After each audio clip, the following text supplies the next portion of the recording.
17 questions with Bocce.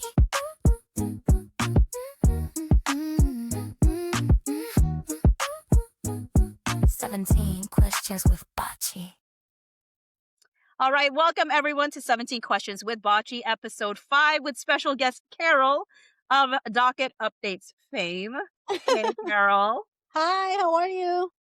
I am doing well. And even though I said this is 17 questions with Bocce, let me tell you, it went from 0 to 100, so there's actually more than 17 questions Oh, we gotta knock them Karol out then. today. We gotta knock them out then. Yeah, we got to knock these questions out. So first, where can they find you? And then a little bit about yourself.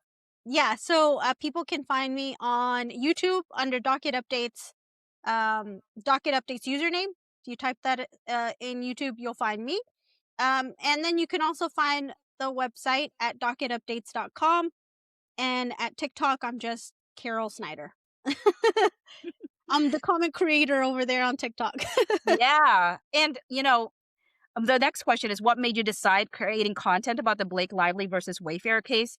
But for me, the additional thing that I added for you is taking that leap from a comment creator to an actual content creator, with whether it be the website itself or like YouTube.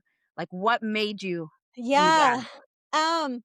I think that I probably just got sucked into the lively Baldoni drama. Like I was, what do they call it? A chronic consumer of it.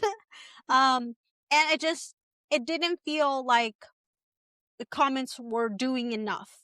It didn't feel like enough of an impact, in the direction that I think was important, which here it's narratives. And so that's why that made me start to create content. And I do see like being a comment creator as creating content. And I joke that TikTok, when I had 200 followers, gave me the ability to go lives because I commented so much, and they said that they saw through the algorithm that I had built a community. And they Love that. yeah, they sent me a little message, and they're like, you've built a community, like here's the ability to go live with people, and at 200. And I also got the maximum allowable characters, because if you comment meaningfully, they give you a lot of capacity for characters past the 145 that you normally get. Yeah, I remember you from being a comment creator, and you're right, it is a form of content for sure. And actually, comment creators are one of the biggest ways of helping content creators, because whenever people go on a TikTok specifically, let's say, you have them staying longer because people are reading your comments and responding back, and then reading more comments that were generated by that comment, and then that helps out the content creator, because the video continues to loop, and it continues to be watched by folks because they're looking at the comment sections. Is that you help people stay, if that makes sense. And I think that content creators should also be very mindful of that, because I think when I first started commenting on posts that I never saw someone ever interact with me, I'm like, I don't need to follow them. There's no sense of connection. There's no sense of impact. There's nothing there, right? And so you just stop commenting, you stop showing around, and then you just tell TikTok not interested, And so I think if people are interested in becoming content creators, I think interacting with not all of them, obviously it's really hard to keep up, but do your best to interact if you want to grow your platform, to take that part of it seriously. I totally agree. And I mean, I love interacting with folks when I can. And I used to try to do that a lot on YouTube, but there's times that I don't even see some comments. And so I have told people, like, if I didn't respond, either it was just a very deep comment that I may have in my head said, oh, I'm going to have to respond to this person, and never got to it. Or there's just, it doesn't show you all the comments. You probably have, I don't know if you've seen that. It's a little bit odd. Yeah, so I just don't know how it chooses what comments to show me.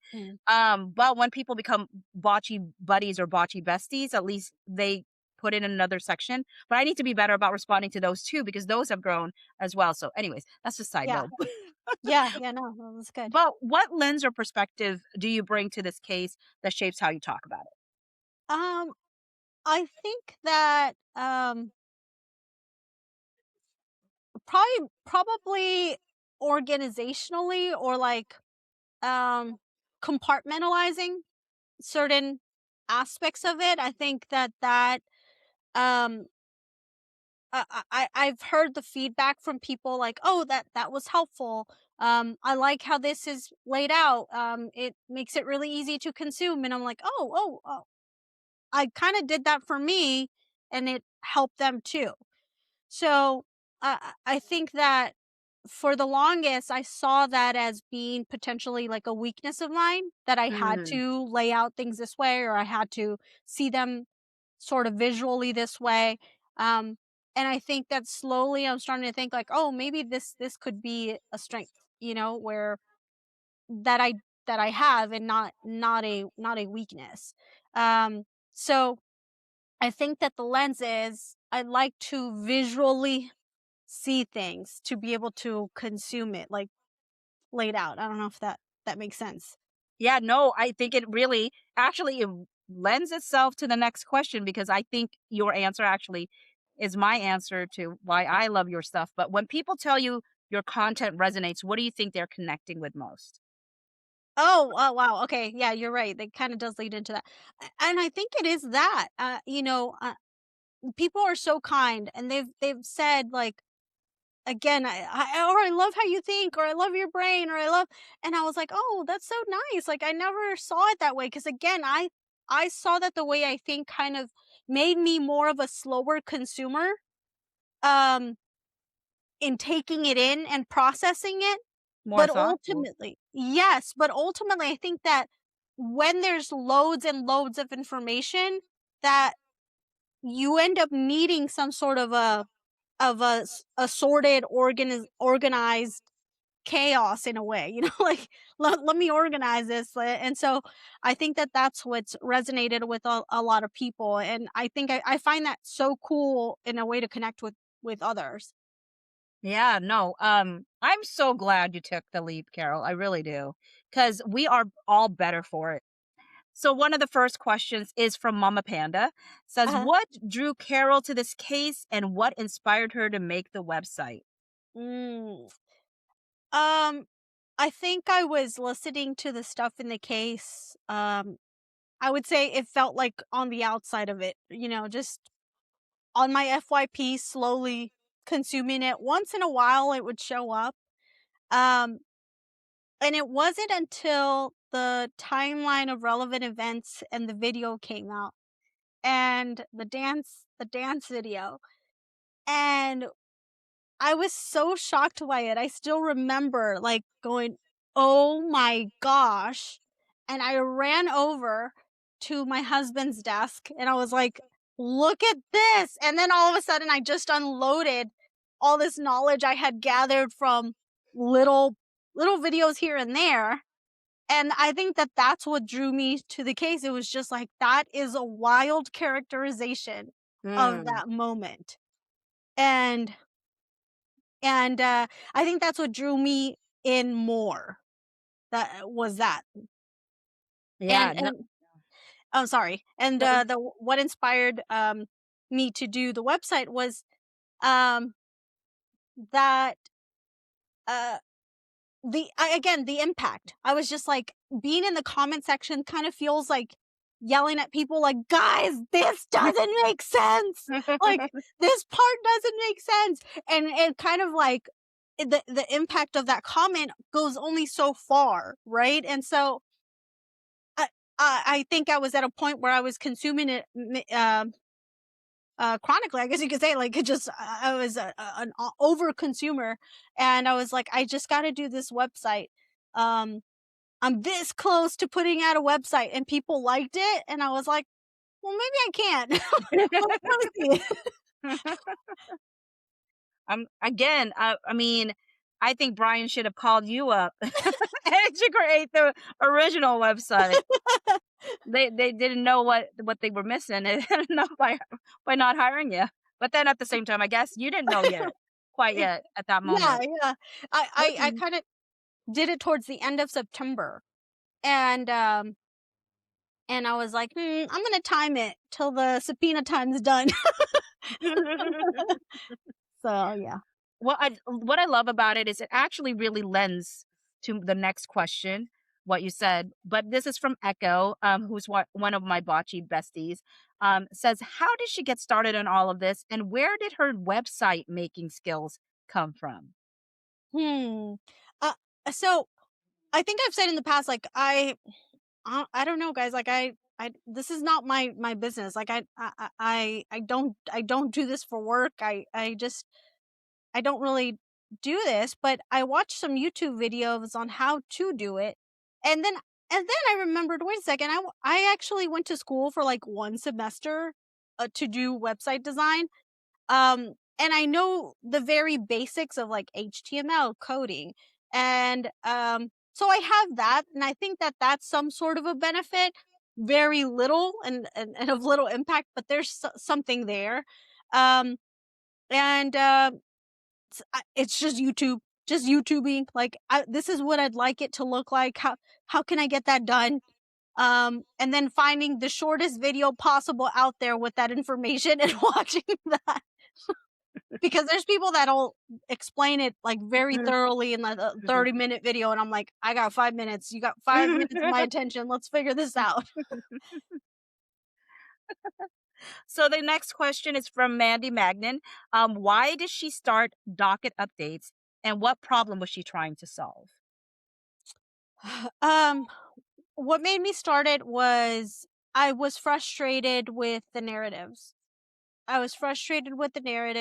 And again, it just feeling like the comments were enough, and um I've never really participated in any kind of pop culture conversation, not meaningfully and not in this way, and so this was all new to me.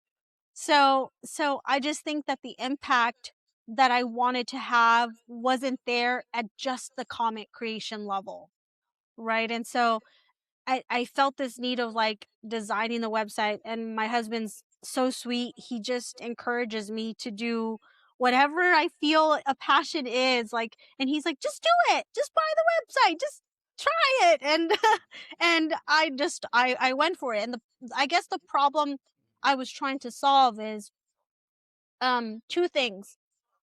As filings were coming out and I was just a comic creator and consuming the content, one, I didn't know how to look up the filings myself. Mm, So like when the Brian Friedman letter came out with the affidavit of like Taylor Swift, I had to consume it through other people. mm, I didn't know how to get to it.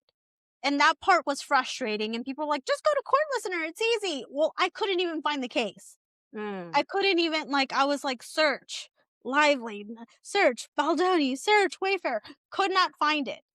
And I consider myself to be a pretty tech savvy person. So I was like, oh, if that's complicated, I could see why the impact of mainstream media and the headlines and a narrative is technically winning, because people don't have access to this. And if I can make it really easy, and at first I only had 5 pages on the website, and one of the pages was how to find it on Court Listener. And that was important, because I was like, I'm going to show people like how you click on stuff, where you go to click, and how to go and look at that docket. And and if you remember, there's just so many cases. You know, once you found it, like you have like 10 or 11 cases that were out there, you know, of like subpoenas that were issued, people that were fighting those subpoenas, and the cases that they would create, and that activity under that docket. And so that was the problem that I was trying to solve, is the accessibility of this information. Also, when people the calls and the hearings were happening, I was getting so anxious because nobody would post where I could call in. And it was like, well, where's everybody calling in? What do you mean? And I had to scroll and scroll and scroll till I could see someone that put it in the comments. And so that was a little bit frustrating. And so I was like, oh, if I can put a calendar of like when the calls are happening, where you call, where that code will be, I will make this accessible, and create some sort of impact. Like, no, we don't want to hear it from mainstream media. We want to see it and consume it ourselves. And then we can hear it from mainstream media, but it is important that you have access to it yourself. Agree. I think for me, that's why it's so important to be able to go to trial. We'll be asking you that question a little bit Oh, later. okay. But yeah. Okay, so this next question was asked by both a bocce buddy and a bocce bestie. But what document surprised her the most when she read it herself? And that was asked by policy and procedure Basia and Rachel's view. And both of these individuals will have multiple questions asked. Okay. Just FYI. I think the biggest shocker in the case that was like, oh my gosh, I think was that Brian Friedman affidavit that came in. I was completely shooketh by that. I think that was probably one of the times where I consumed everyone's content and everyone's take on that letter. I think that was kind of around the time that I was like really starting to get hooked on the drama. And that was one of the documents that I think surprised me the most. I didn't, as people say, I didn't have it on my bingo card. So And what piece of it really surprised you? I think it was, I think Lively and Swift are perceived as like these really close friends, or they claim to be very best friends.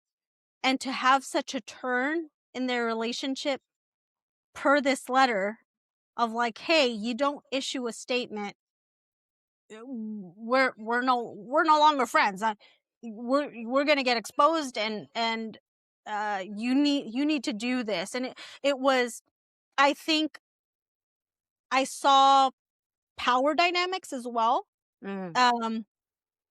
Because a statement from Swift would probably go a long way at that stage in this case, right? And so, and then I think that that Gottlieb never denied having that type of, the Lively supporters love to say, oh, Justin never denied. I'm like, yeah, he did. He denied twice. He denied this stuff.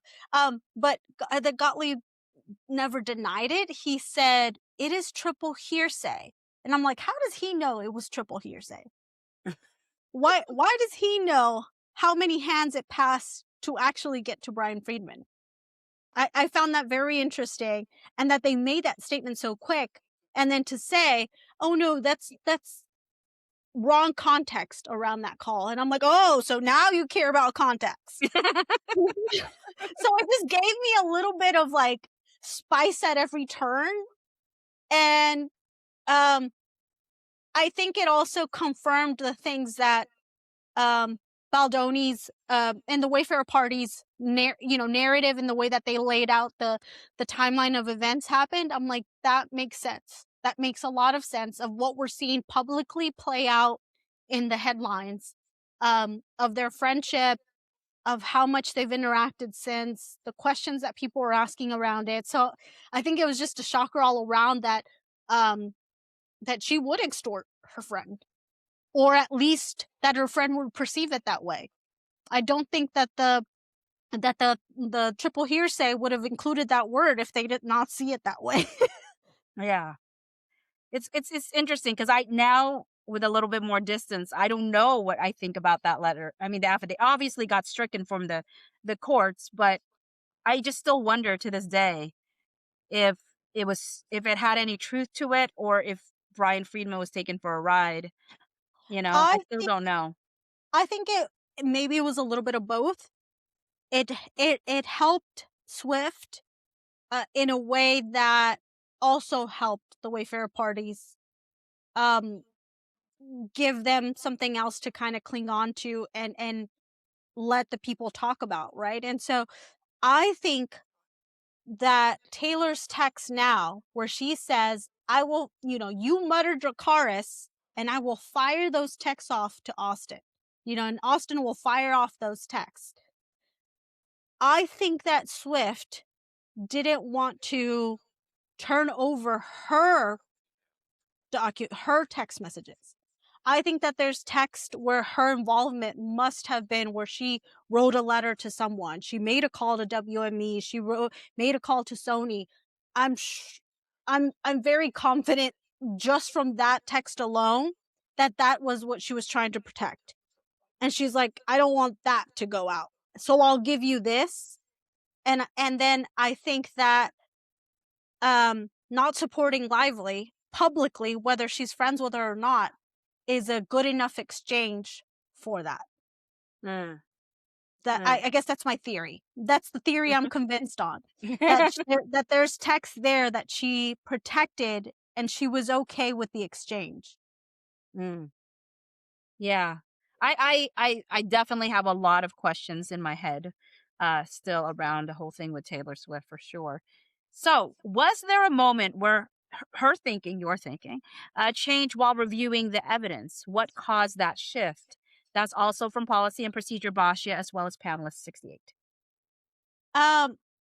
It was, I think, the level of interest, not where my thinking changed. I think when I saw the case of like Lively says Baldoni SH'd her, that never sat right with me. Not that I couldn't believe, but I'm just like, I need to hear a little bit more about that. Like, I need to know what you consider that. Like what do you consider to be that? And I just gut check was like, I think I just leaned Baldoni from very little content interaction. Yes, I think I saw maybe one of his podcasts on TikTok or maybe YouTube, I don't know. And I liked it. I liked his podcast thing that I saw. And so I think gut check. And then I was in a point where I was really heavily relying on my gut and learning to trust my gut more. And so my gut check was just like, that don't feel right. Then when the video came out, I think that's where the thinking changed of like, how interested am I in this case? And I just became more interested. And I think the more evidence came out and the more stuff came out, I think I just leaned so far to the Wayfarer party side because of the evidence. Was there a change for you? Definitely there was a change for me. I mean, some folks probably didn't think so because early in the whole process, I had mentioned that I had questions. And just even having questions, some people thought that I was not believing Blake at that time. But I was like, no, it's just I do have questions based off of reading her lawsuit. But also the fact, like, I got a blowback from Blake Lively supporters at that time when I was just saying, well, this is PR. And I stood by that. I was like, I wasn't a commentary on whether I believe she was SH'd or not. That possibility was still there on the table for me. But I'm like, but this is a way to change the narrative around her because you've got comedians now apologizing for making a joke about her because they didn't know that this had happened to her. You know what I mean? So it changes. Like when people see you as a victim, then they can't be mean to you. They can't make jokes about you. They'll feel bad. Right. And so, of course, making that accusation, it makes it faux pas. It makes it not like a good thing if you bring up anything that she did. Yeah. Because then you feel like you're just being a jerk. So I got blowback for just bringing up the fact that, no, this is still PR. Like, he did PR. She's doing PR. This is PR. But again, at that time, I was like, I'm not saying that doesn't mean she wasn't SH because I didn't know. I really, as you know, some of my old videos where I'm like, I think she's gonna win her SH case because she documented. Yeah, you were like, she had, and you and I chatted about this, but you had, I binged watched your content when I found it. And I went all the way when you posted something about Bridgerton. And I went back to that last video and I was like, okay, I'm gonna start watching it from here because you're walking outside and you're like, I saw this article, and then you started talking about this case, and you were like, I thought it was the other way around. And and so it was really cool to see you document your thought process. And you gave me a lot more color, and I think to keep thinking past that headline. What does it show? What kind of questions can I ask?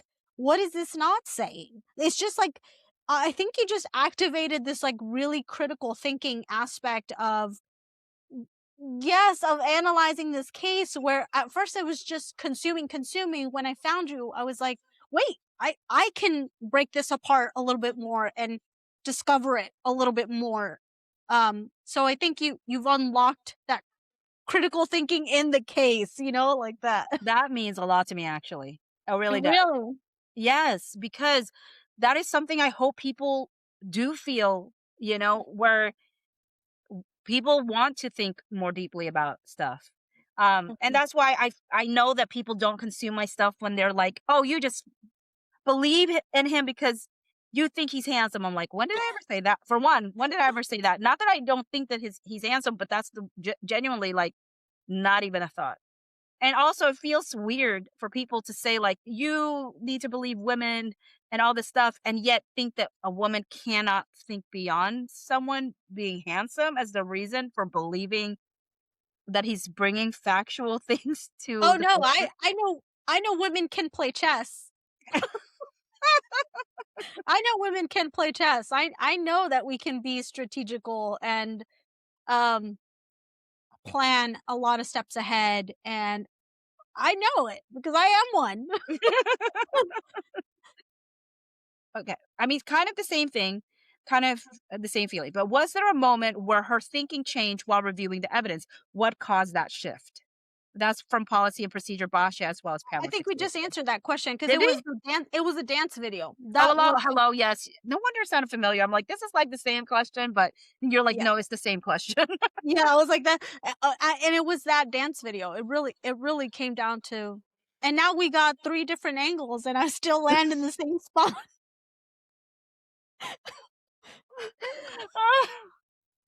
People are so tired of the song. They're like, make it stop. We don't want to see another angle. And they can't believe- score. I genuinely cannot believe. I genuinely cannot believe that was her evidence. I cannot been waiting believe for that so she long. felt 3 different versions of that would change. I just that dance montage. Now we have 5 versions of it, and we still do the same thing. It's like none of it changes the facts, Blake. Yeah, None of it. and she changing her statement on it was that was huge. Like her saying, "See, I told you is exactly the way I described it, but then you changed it. So why are you gaslighting us into thinking that you didn't change it? Like you changed it, like the way that she posed Baldoni as he was that one that wanted to talk. Oh, and I was like, that suited her. She didn't think there was sound to that. That suited her. And she supposedly edited this movie and saw these scenes. And she didn't think that there was sound. And she told us he's the one that kept talking, and then we hear her talking, and I'm like, those are just lies. And I just can't get behind that. Like, had she not said that, I wouldn't think that she's a liar. But I'm like, you have literally lied on the docket. Whether it's under oath or not, to me, is still a lie. Because you try to frame it this way, and you're trying to sell us this thing that way, and then it isn't. Yeah. And then you're like, oh, well, I was talking because I was uncomfortable. But that's not what you said. Yeah. No, I mean, honestly, too, because I remember when I first read that, and my first question was like, oh my word, what did he say? What did he say? Because this is a stinking SH case. So what inappropriate statement did he make? But the thing that what is missing, right? She never said it was inappropriate. There was never anything that she said that he said was inappropriate. That she just said that they weren't supposed to be talking. And that's all she said. She didn't say but to me, it's like, well, why aren't you saying what he said? This is an SH case. I would like to know what he said. So to hear him talking about his wife, about her husband, and also being a director, I was like, that is intentionally misleading. Yes. It's intentionally meant to make you think the worst. Yeah. So I was not a fan of that manipulation. Okay, the next question is, which filing or filings stand out to her the most overall and why? And that's also from Rachel's view. I'll say it again. I think Isabela Ferrer is not catching enough smoke about this. It's her filing. I went, doing the timeline again. I took a look. I couldn't even read the whole thing. I was upset that the ethics of these attorneys are so questionable. That whole document, you know who's involved in this lawsuit. It is the Wayfair parties and Lively. You do not quote Wayfair parties. You identify the party as Baldoni. Why were you doing that? You wanted to influence the narrative along with Blake. And I'm just like, she had no business being that litigious. She could have said, I don't want to be part of this. I would rather not find a way or a path without this. But to create that letter where she repeatedly ignores that this is the Wayfair parties and solely spotlights Baldoni and puts the words harassment, harass me. They're trying to serve me a subpoena and they're harassing me and they didn't do this, so they're harassing me. It was to serve a narrative. And I think that she is not catching enough smoke. And people say like, oh, she'll never work in the industry. I don't know if I have that strong of faith in the industry to know that she's not going to be there. But I'm just like, the liability that this woman is to, I was looking even at red carpet interviews and how the interviews are kind of like very full of banter and gestures and winks. And I was like, that girl does not belong in the industry if she gets offended over a wink. I don't know. That's one of the filings that to me stood out a lot, and I still think like, nah, she hasn't caught enough smoke because she felt comfortable enough to go to that red carpet showing, of The Running Man or something like that, and I'm just like, shake my What's the head. Running Man? I think the Atlas kid, Alex Oh, Newt's yeah. partner, like he was like a very small part, and he took her as her date, so. She showed her face over there, and I'm like, nobody better ever talk at her, look at her weird, because she will say that it's malicious and it's. Do you think she would? Or do you think that's Blake? I think that she would. I think that she showed us that she would. And Yeah, I'm not sure she should be around other people. I think she needs to be held separately, so doing something else, maybe waitressing, maybe that's her thing. Well, she'll experience the same thing doing that work though. Somebody will wink at you. Somebody will. Yeah, somebody will do. So that's why I'm like, I just don't see how she was so easily influenced. She was so easily. Well, it was Blake Lively. Very charming. Very She was at her own red carpet, fangirling over someone else. That was wild to me. I mean, it's her first story. Okay, I'm sorry. I'm being an Isabela apologist, and I can already hear Elsridge being like, "Don't you do it? Don't you do it?" I don't know if you've seen what's that guy? Something, I think it's Paul Mescal. I just know his last name is Mescal. Something Yeah. Mescal. He said, like, you know what? I'm in this film. I think he was with like Denzel Washington, and like he was with these like huge actors, and he's like, and I, of course I want to be like, give them their accolades, but I'm there to do a job too. And I'm there because I bring something to the table. And I like that position. He's like, I don't have time to fangirl because I'm here to do a job too. And Isabela was just so whirlwind. I'm not sure a mind like that should be taken to Hollywood. It could be easily corrupted, not just by Lively, but other parties. I'm not sure she has the mental fortitude to handle that. I really am a little bit, and I think I don't know what it is or why there is a part of me that finds myself defending somebody who I think did show up incredibly horribly when she could have turned things around so many different times, which is very Blake of her. But I think it's because Justin saw so much raw talent in her and believed in what she could like become and what she could do as an actress. And I feel like she probably is a talent that might not and maybe that was her concern why she was like, "Oh, I don't want to show my stuff because people will see this stuff." But I don't know. I just yeah, it's just a bummer. I think I'm bummed that is how it worked out with Isabela, but I can understand. It was a wild filing by her lawyer. It was a wild filing, and I'm just like, for her to be okay for her attorney to frame it that way was wild. There were so many times that she could have been just professional about it. I don't want to do this. And people say, "Oh, there is no winning. There's no winning stance for her." Clearly she didn't see it that way. She saw that there was a winning stance for her, and she took it. You know, so I don't believe that she didn't have choices.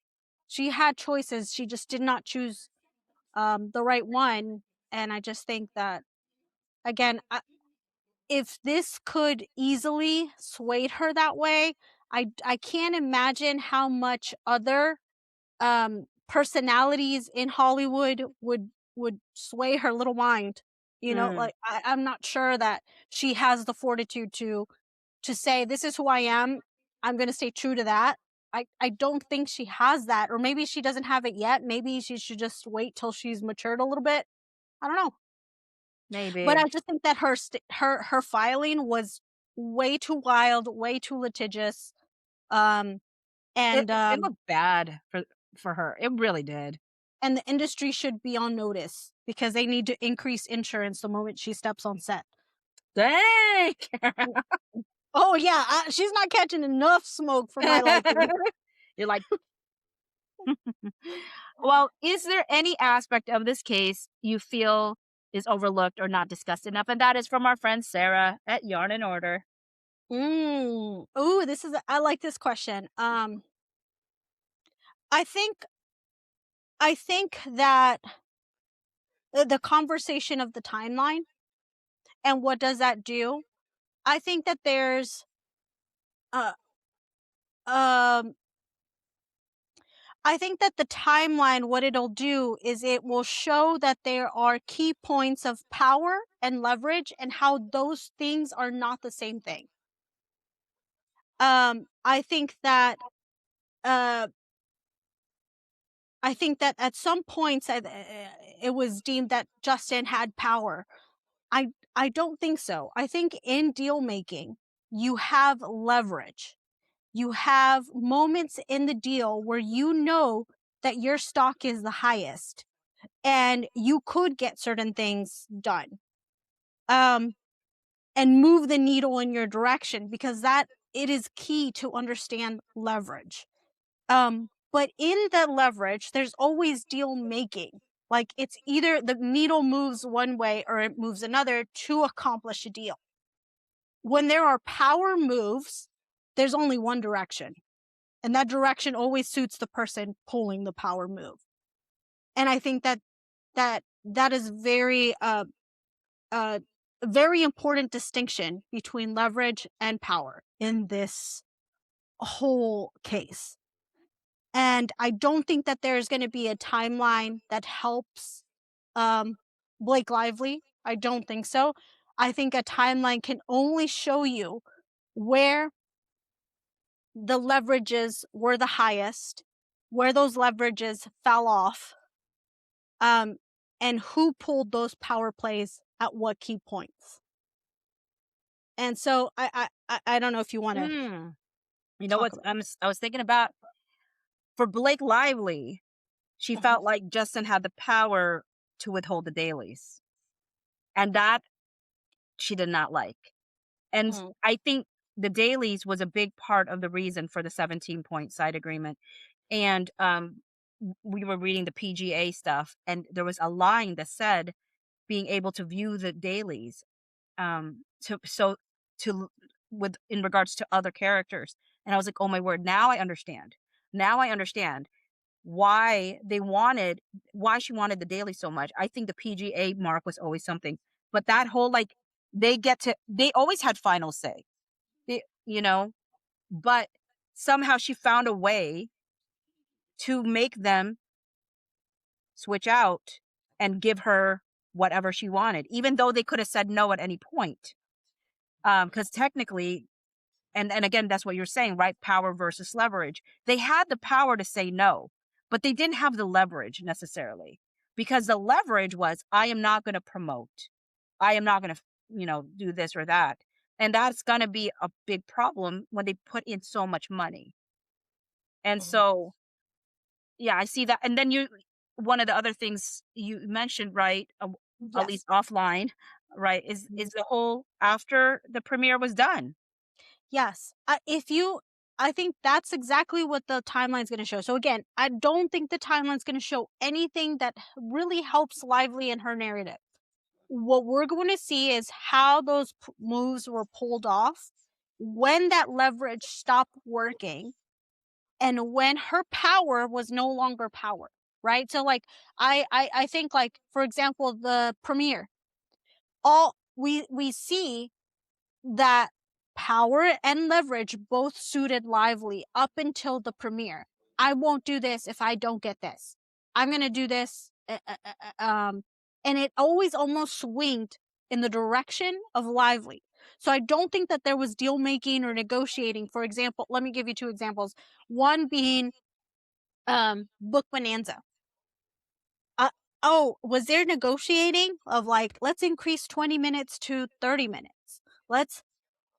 There was no negotiating. So there was no leverage, only power moves. I'm going to do it because I said I'm going to do it. And you can have a problem with it, but I'm going to show it anyways. So there was no negotiating with that. There was only power plays. And then they showed it. Second, the cut of the movie, she did not score well. And she acknowledges that by saying, I don't care if I didn't score. We're going with my cut. That is a power play. That is not leverage. That's not like, hey, I have a little more leverage right now in this deal making. She said, we're doing it all, like the needle moves all the way here. So it wasn't a deal making. Wouldn't you say it was a little bit of leverage though? Because she says, I won't promote, and neither will Colleen. Yeah, yes, but that is a power play. That's a power play because she has Colleen in her pocket and she's pulling a power play. There was no, well, can we try one more time to get a score? There was no deal making. It's going to be my way or there's no other way. So I think that was a power play. Now, when we get all the way to the premiere happens, and at that point, the worst had already happened to the Wayfair parties, right? They were sent to the basement. Baldoni was in the basement. And then the backlash of the poor marketing kept happening. And Lively and Reynolds were like, now Baldoni has to issue a statement. We've kept them out of the marketing, but they need to take the fall for it. For every problem, they need to take the fall for it. But they no longer had any more leverage or any more power moves. Wait, an exception, I'll get to that, to make Justin do that. Right? So then they pulled a power move and they said, we're talking to WME, and WME, you got to drop them or we will leave you guys. That's a power move. There was no negotiating. It's either going to go our way or it's not going to go anywhere else. And they no longer had that leverage on Justin. Where it's like, we're not going to promote the premiere. The premiere happened. The movie is out. The leverage is done. At that point, now we see Baldoni saying there's no more leverage there. And I think you brought up a good point here too. Are you talking about the SH? Yeah. Because I mean, honestly, I said, well, if the leverage was, or if the power over Baldoni, now I don't know if I'm using the power leverage the same way now that I'm saying it, but if the issue had always been SH, if they honestly 100% believe she was going to come out with SH allegations, that should have been enough for them to do what they needed to do to appease her. But it wasn't. Like, that's not what they thought she was going to do. And that's the leverage part. The power plays are the moves that only benefit one party without any further negotiation. That's how I see it. There was the 17-point side agreement. That's a power move. You sign it the way that we want it, or I'm not coming back. There's no negotiation. There's no deal making in that move. It's a power play. So I guess I think that that's an aspect of the case that I feel like is not talked about enough. And I think that Justin may have had leverage at the beginning with Sony, and that's why he got the chance to move the needle on his contract with Sony, because they wanted to be part of the project, right? He had something special in his hands. He had something that he had worked. He put the financing together. He put the script together. He found this distributor. Like, at that point, his leverage was the highest. And it just significantly diminished after with the power players, Sony, Lively, WME. They're just way bigger. Yeah, for sure. So Confessions of a Jaded Optimist says, how does she interpret the 17-point return to work agreement, including Blake's loan out company, her signature, and the statement that Wayfarer upheld their side? Like, how do I I think that if I see it as protected activity, no, I don't. I see it as what it is, which is a contract writer, which is an amendment to the contract that already existed. I get to deal with writers in my own career, so I'm like, to me, I always saw that as a writer. They called it a writer in certain sections because it is an amendment that changes the original contract. So I don't think it was protected activity. I think that her not signing her contract, I think, was silly, I guess. We'll see where she ends up with that in court. And the statement that Wayfarer upheld their side, I think I think Wayfarer apologized. They course corrected. I don't know what else they could have wanted. It's almost like you got to take the branding that I give you because I believe it and everyone needs to believe it, and nothing you do will ever change the fact that you did that or called my pants sexy. I don't know. Nothing will ever change that. You're a bad person because you did that. And it's like, I don't know. That's not a reasonable person to me. So I don't think it's a reasonable ask, but I do think that Wayfarer showed up in the way that was true to them, which is like, yeah, we believe in a lot of these things. Of course we'll do them. Like, of course. And I think that they relied on Sony a little too much, to make that call. I think Sony probably shared a lot more offline with Lively parties, such as for Lively to have known that there was even a possibility of a bake-off. I think someone had background conversations of what that contract looked like. Josh.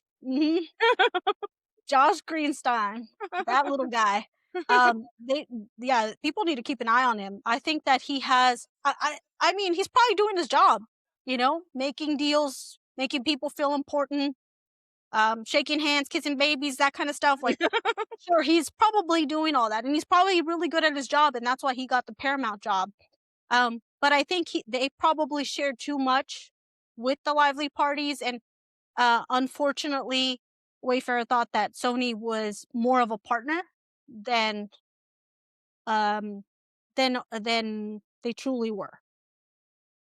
Yeah, well, Sony was out for Sony, I think, at the end of the day.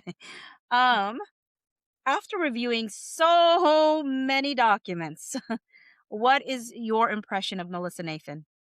And that's from Unseen Stranger. I think reviewing this case, and only this case, I think Melissa Nathan was good at her job. I think that I often think of her kind of as I don't know if you watched Survivor, the show. I have not fully, no. The show is I didn't know the all premise. okay, the premise: outwit, outlast, outplay people, create allies, find a way to get to the end. I think Crisis PR feels like that. And I think her allies were a lot stronger than both Leslie Sloan and Stephanie Jones. Mhm. And I see that in the text. People shared way too much with her, whereas those people were kind of getting filled in after she already had that information. So I'm like, her allies were tight. They were tight. I think that that's what made her good at her job, which is crisis PR. And in that realm of crisis PR and the baseline that we have for crisis PR, or just PR in general, we have Jennifer Abel, Stephanie Jones, and Leslie Sloan, right? We've seen all three of them be catty.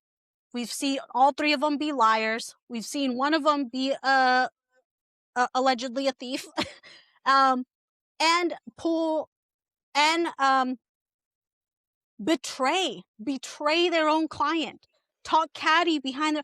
All three of them have done that. So I think within the world of PR, I think that she was in her industry, and I think she was in her element. Like the baseline that we have for PR people is that, right? So, which I was like, what I see from her doesn't deviate that far from what I've seen other people PR in this move. I've seen them be disloyal. I've seen them take things that doesn't belong. I've seen them overshare. I've seen them undershare when they should have shared more. So I see it more as like, she's probably good at her job, and she's in line with the baseline that I see in PR. I honestly have felt that Ryan and Blake were trying to get stuff out in August, and she's the reason why it never went out, and they were mad. Her connections were so tight because that letter from Gottlieb about the cease and desist, where he says they quashed stories that told the truth, and I'm like, what do you mean? I thought you guys weren't PRing. I thought you guys had texts about hi, it's Les. Remember not to push out PR stories. So I thought that that's your narrative, that you didn't talk to anyone. So what do you mean they would tell the truth? How do you know they would tell the truth if you weren't talking to anyone? Mm-hmm. And so that's why I'm like, I think that her allies and her connections were really good. It's just unfortunate how it all played out, but I think she was really good at her job. That's why a lot of stories didn't go through. But again, I kind of tie it back to Survivor, which she plays the game. She plays the PR game, and sometimes you're in that Survivor, or I guess in the show people are like, oh, you were my friend, I trusted you. And it's like, but I'm here to play. I'm here to win the $1 million. Like, that's the whole premise of the game. And so I think that's what she was doing. Yeah. I mean, I do love that Michael Gottlieb said that, because I would love them to explain why they were the source of fake HR complaints. Because Mm, that is the only story that we definitively know that they got shut down. And we know that there was fake HR complaints floating around being peddled by one of their mm. biggest, I guess, supporters. So I think they have to answer to that a little bit. I don't think So we'll get the answer though, ever. I probably not. So again, policy and procedure, Bocce said, what feature of the website is she most proud of?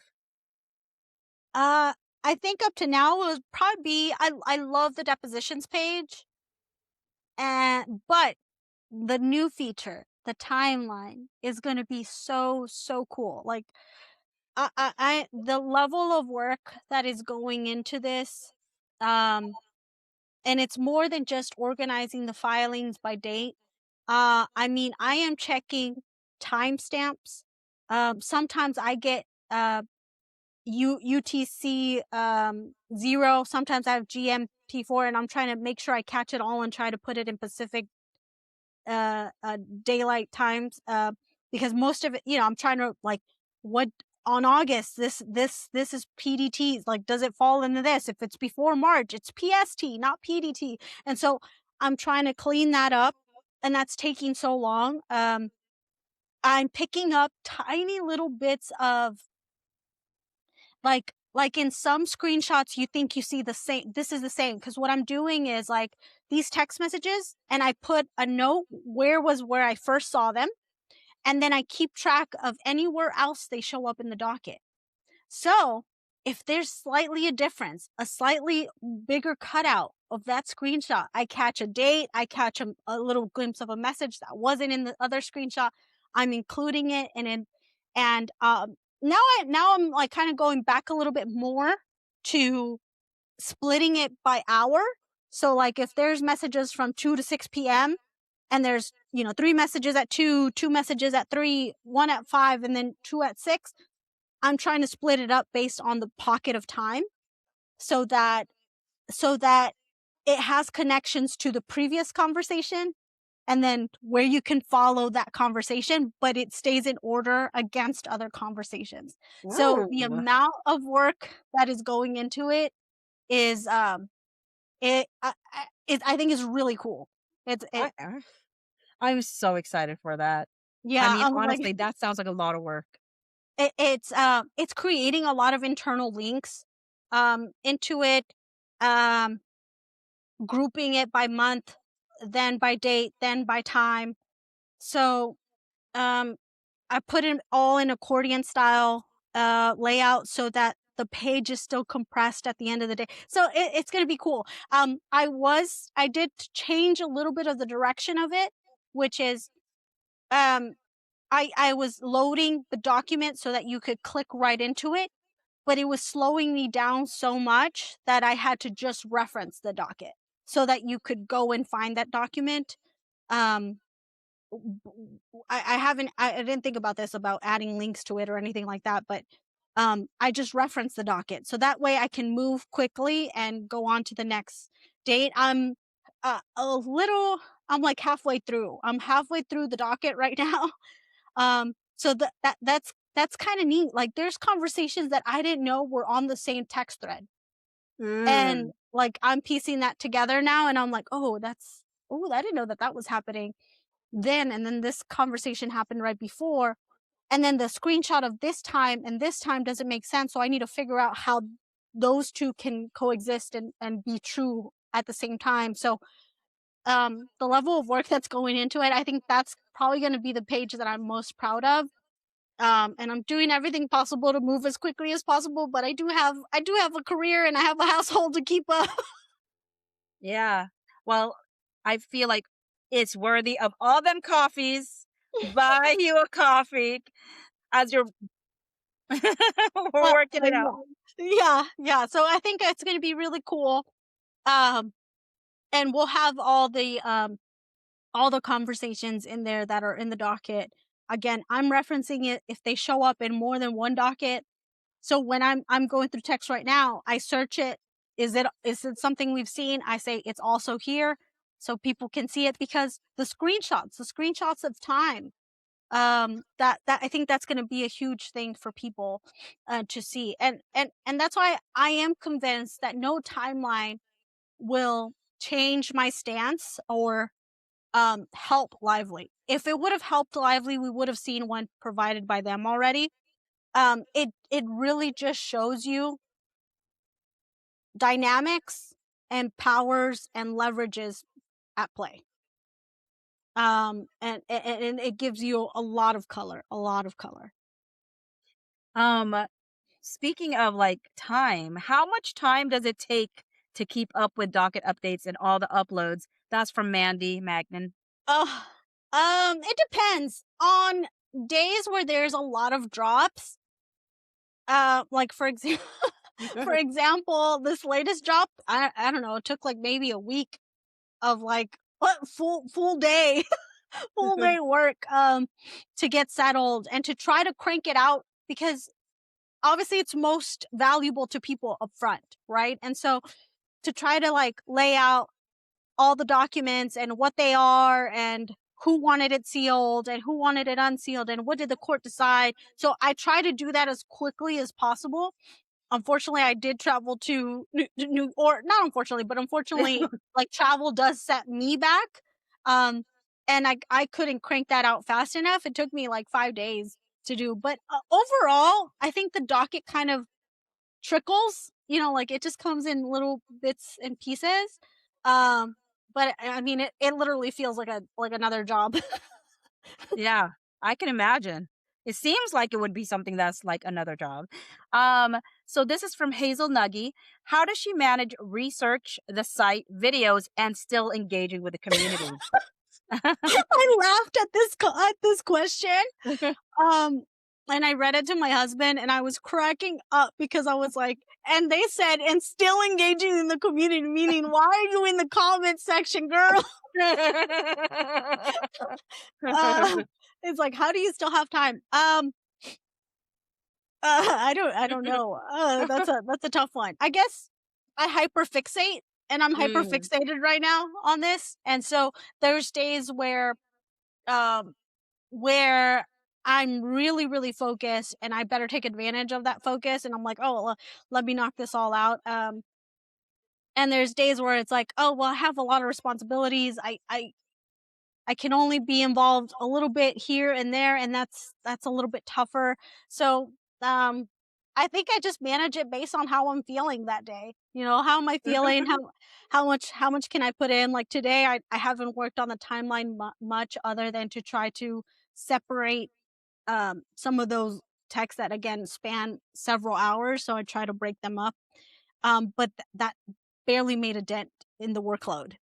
And so it's just, I guess it just depends on how I feel and my personal workload and responsibilities and all that. and still engage, I guess any kind of pocket of windows, if I run an errand or something, I'm watching the TikToks or hearing it and saving it so that I can add it to the website later. And so I have a folder for that. And so I guess I find systems that I can keep up with. And when there's pockets of time, I try to make the best use of those systems that I've already put in place. Love that. I mean, it's always interesting whenever we look at people and they seem to be doing a lot. And it's like, do we all share the same 24 hours? And it's like we do, but we just fill it up. And it's so wild because I feel like I've changed. Like, I feel like what I have filled up my 24 hours with has changed every year. Mhm. So everything I invested my time in, it changes, right? And you had said like you're committed to this until Justin gets justice or something like Yeah. that, right? I What's said your thing? I can't do anything else until Justin Baldoni's problems are solved. Oh, problems are solved. That's right. Well, this is another question by this is another question by Hazel Nuggy. Has she had any unexpected interactions because of the website, such as with other creators, lawyers, or media?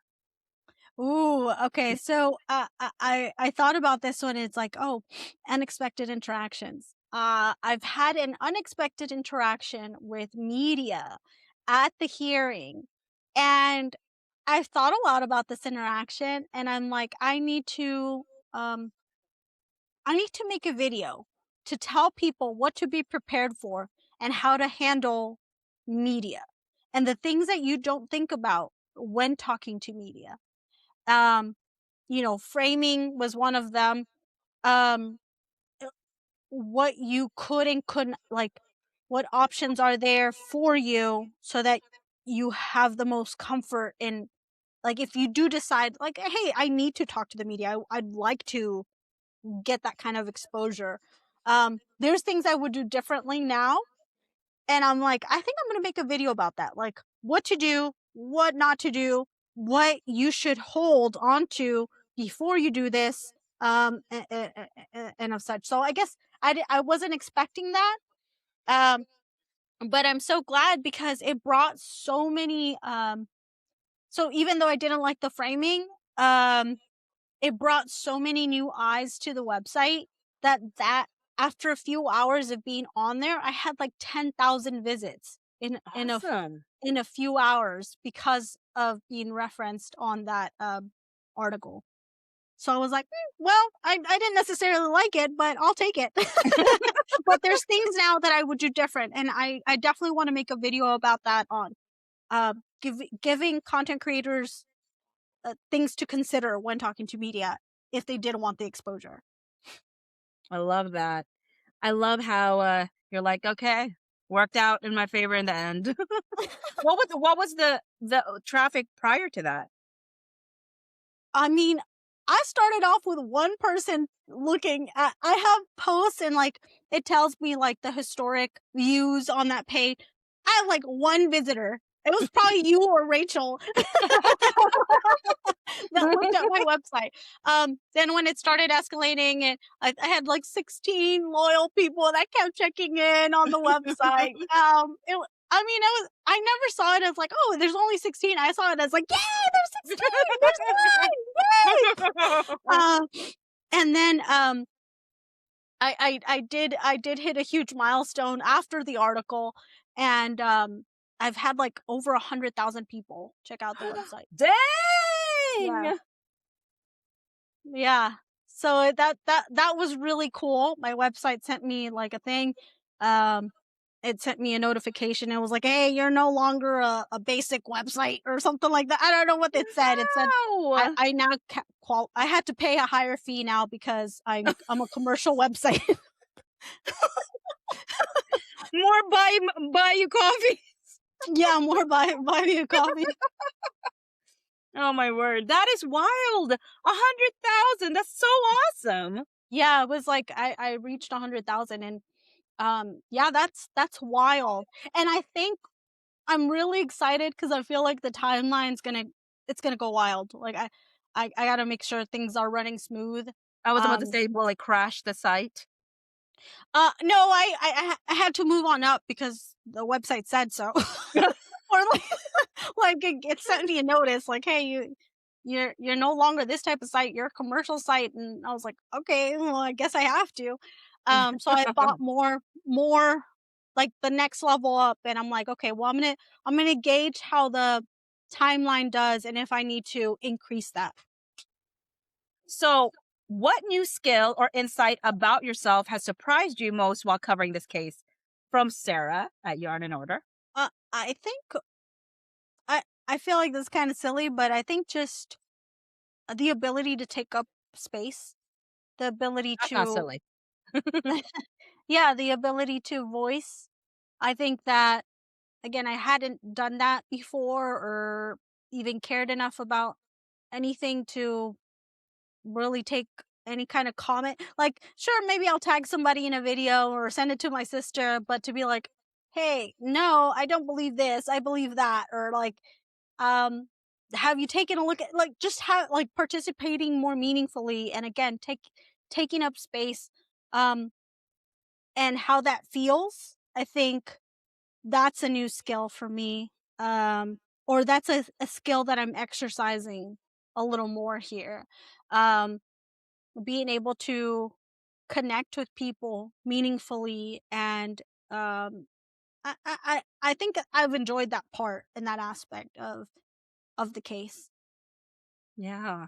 I love you being able to take that space. Mm. And I mean, when I say that it's not silly, it's because it's a thing that I think um people sometimes do struggle to take up the space. Uh and so I think it's actually quite a meaningful thing for you to Mhm. have been begun doing or practicing more. Mhm. I do love that. It does take practice, and even to even take a stance that is not necessarily um understanding, like, okay, maybe you and I, with the Isabella Ferrer, we see it differently. Yeah. We see it differently, and just feeling comfortable and saying, "No, I feel this way, and it's okay that you feel different. It's okay that I feel this way, and like we both can take up space, and that's perfectly fine." Yeah. Um, this is just a lawsuit that's happening not to us, so we can participate. Okay, like Yeah. okay here. So I think that I think that's a skill that Yeah. has surprised me about myself. And I will say, I think for me with the whole Isabella thing, I think it's just because I guess it makes me sad, and it's just so hard to think about like this young actress like making such a poor decision that I do think it changes the trajectory of her career. And I'm And it's more like, see you later.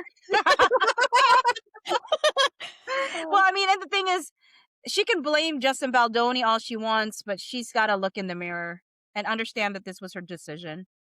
I mean, it had nothing to do with Justin Baldoni. And I think that's what makes me sad about her in general, where she's just can't she's pulling a Blake by not being able to take accountability or responsibility for just her own actions or her own decisions, you know. And I had hoped that Justin could do It Starts With Us with her, and I'm like, who cares about Lively?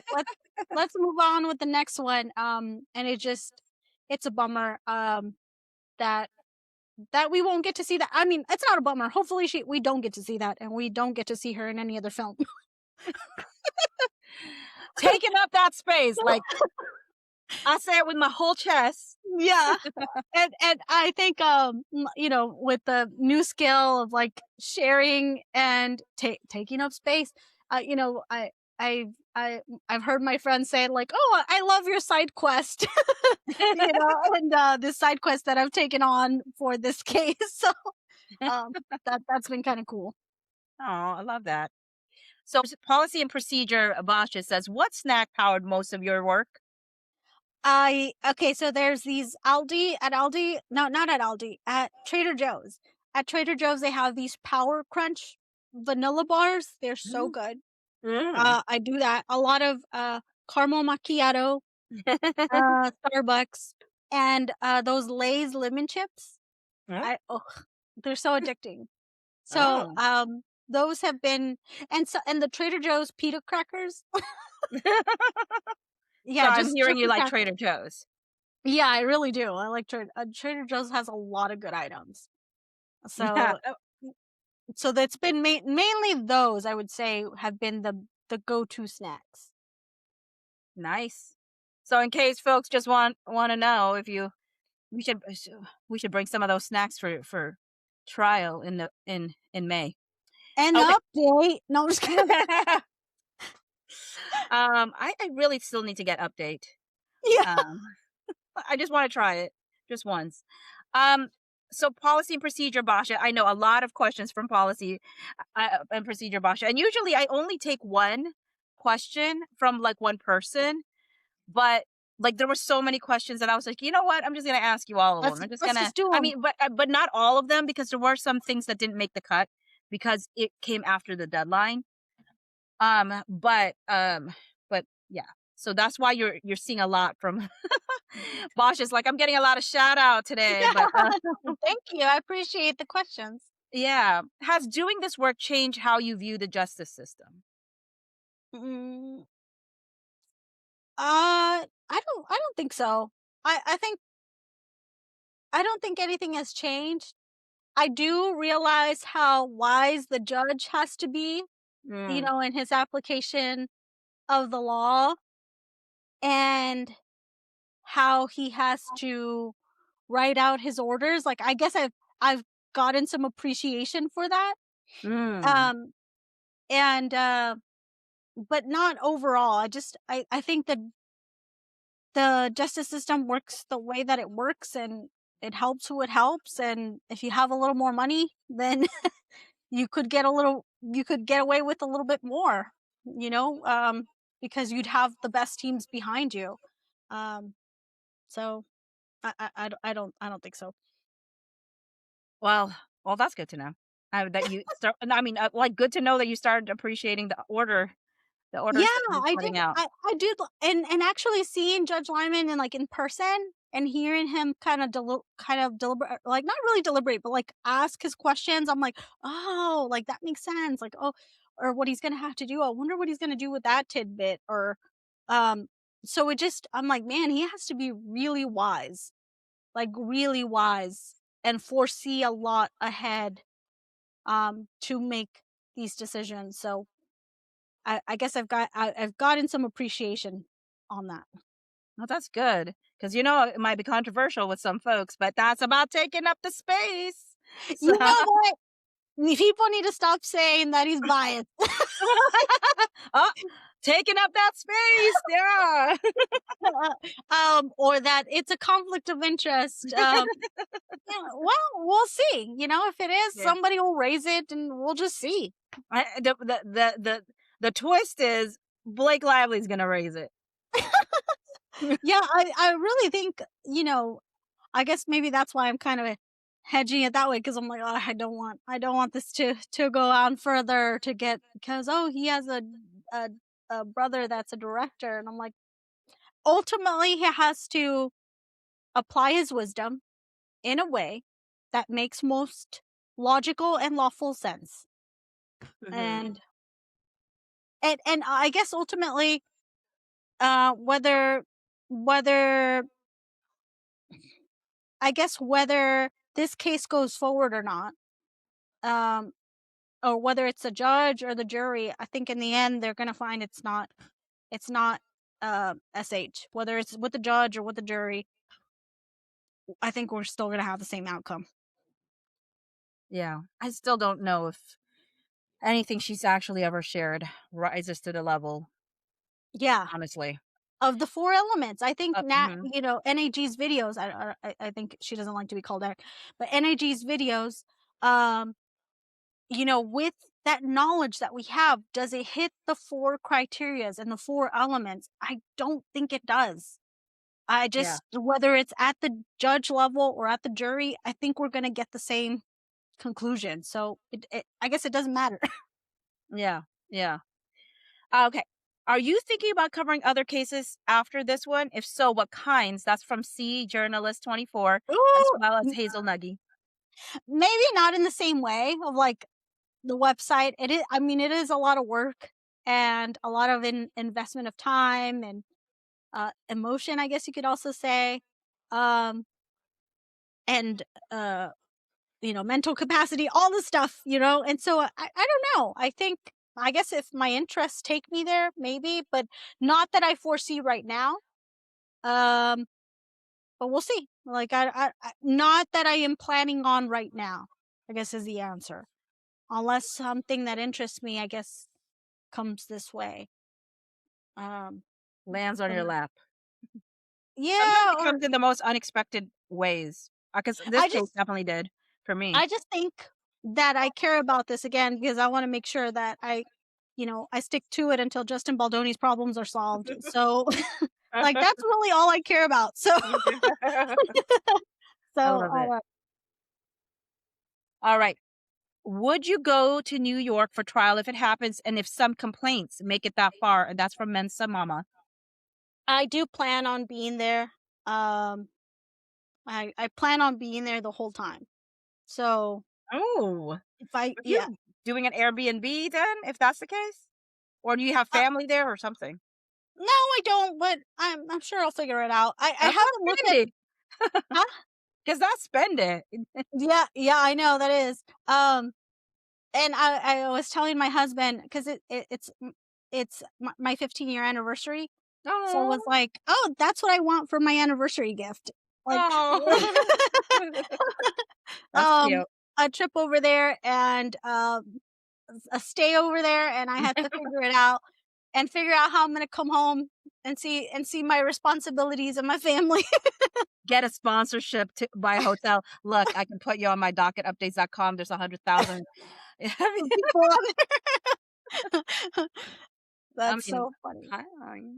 Wait, it'd be like, It's hey, I'm selling an ad spot. sponsorship. I mean, why not? Still can't. I mean, oh, maybe the reason why not is you don't want to tell people where you're staying Oh necessarily. yeah, yeah, probably not. Um, but yeah, I plan to stay. I plan to go. It's just a matter of, I guess, figuring out that it is going to happen and booking it, I guess. Yeah.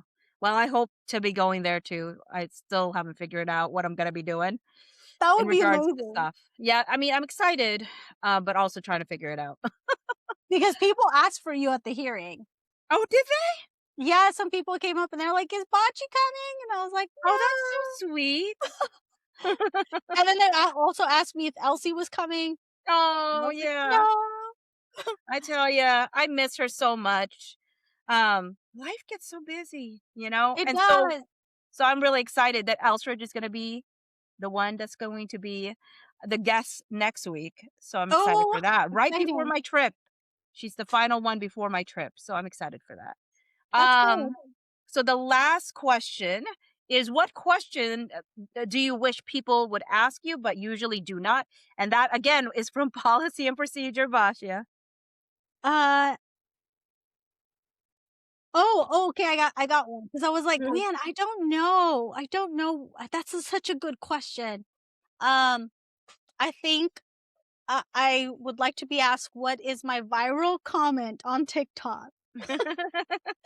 And it's actually on Kayla Nicole's video, which is Travis Kelsey's ex-girlfriend. Oh, okay. Um, where she does the Toni Braxton dance. Oh, okay. I commented something on there with a meme, and I'm the top comment, and I had Oh. like, I don't know if you saw that, like, that report about Aaron Collada about, like, oh, it's not normal for the top comment to surpass in likes of the actual video. No, I've never, but okay, go ahead. Oh, okay. Well, that's what he's saying. He's like, that's bot activity, and I'm like, but I made that. I've been in that position where I made that comment that surpassed in likes the actual video. So You're it like is the supreme comment creator. Like, look, yeah, yeah, it is. that was I was me. like, if you're scrolling as much as I am, it's possible, sir. It is possible to I get your love that. comment in early. So, anyways, I thought that was funny. So I have one of the top, like, viral likes, and then my second one is on actually Megan Kelly's video when she talks about the Blake Lively stuff. I made a comment on there that Blake Lively's having a hell of a week. I said, or a heck, I think I write like hella or like heck of a week. I can't remember which one. And I got a lot of likes, and it surpassed the amount of likes on the video. So yeah. Oh, and Wow. maybe it was like 10%. 10% of the likes of the video is, I think, on that one. It was. Okay.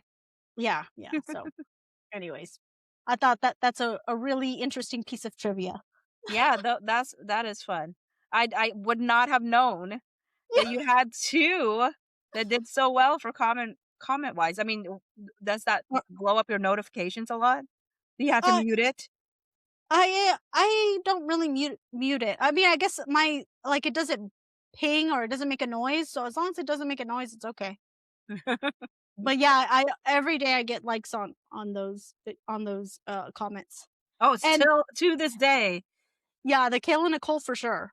The other one, not so much, only once in a while, but the Kayla Nicole, it gets likes almost every day. Oh wow. The gift that keeps on giving. Yeah. Well, Carol, you know that I am such a big fan of you. You are And I'm such such a big fan of you. a thanks. I mean, I'm a big fan of you not only for everything that you've been able to do with this website and just cheering you on, watching Yeah. the you get your subscribers on YouTube and seeing the views on your lives has been super exciting for me to see that. But I'm just a big fan of you as a person. Like you have Oh, an thank you. incredibly um genuine, caring heart for people. Thank you. And I think that sincerity and that authenticity even comes out in the way you do things and the way you go about things. And Yeah. I have a great deal of respect for you as a person. And so I'm excited for Thank you folks so who, much. Your kind yeah. words. I mean, I'm excited for folks, right, to watch this video, especially those that already know you and like love everything that you're doing. But I also hope that it exposes people to you that might not have seen you yet. Um, but you know, I'm always appreciative of you. Appreciative. You've always cheered me on, and I just got to say that I'm very thankful for that. And I think that I also have that mutual respect and mutual appreciation, mutual love for what you do, and I like learning from you and how Mhm. you handle things on social media. Because I am new to this, I'm new to expressing this opinion and taking up space, and so kind of seeing how you handle it, when sometimes things like don't necessarily fall in like the kindness or maybe the direction that you want your life to go, and how you address people. It's just I'm learning so much, and I really appreciate you opening up your platform to me, and to giving me that opportunity back when we were doing this on TikTok. And I'm deeply grateful for the connection that I've made with you. Oh, samesies. With that said, please let people know once again where can they find you. Guys, I'd really love it if you guys check out the website, um, the depositions page, and then soon, hopefully, we'll have the timeline. And if you guys could share the website with others, that would mean a lot to me. Docketupdates.com, and then also on YouTube, I'm on Docket Updates, just Docket Updates plural. And I'm trying to bring you guys more content, but I'm trying to find out where my space, where my place is in this space, and so and what kind of content to give you guys. So I appreciate everyone that's followed. I appreciate you guys. Thank you, and you guys can find me in those two places. That's mainly where I'd like to point the attention to. All right. And also, just want to let folks know again, next week, I said this a little bit earlier, but Elsridge is going to join. Super excited for that. I was like, I'm excited to have her be the last guest I have before my break, before I go on vacation. And then when I come back, there's a slew of other folks that agree to do this 17 questions with Bocce. But in the meantime, please use the comment section to give your love to Carol and just let her know just how impactful she has been, because I know she's been impactful in my own life, and so I hope that y'all just share her a lot of love in the comment section, and please share the video. Thanks everyone. Have a great one. See you in the Like next the one. video. Oh yes, hype the video. All right. Okay. Thank you. All right. Bye. Bye.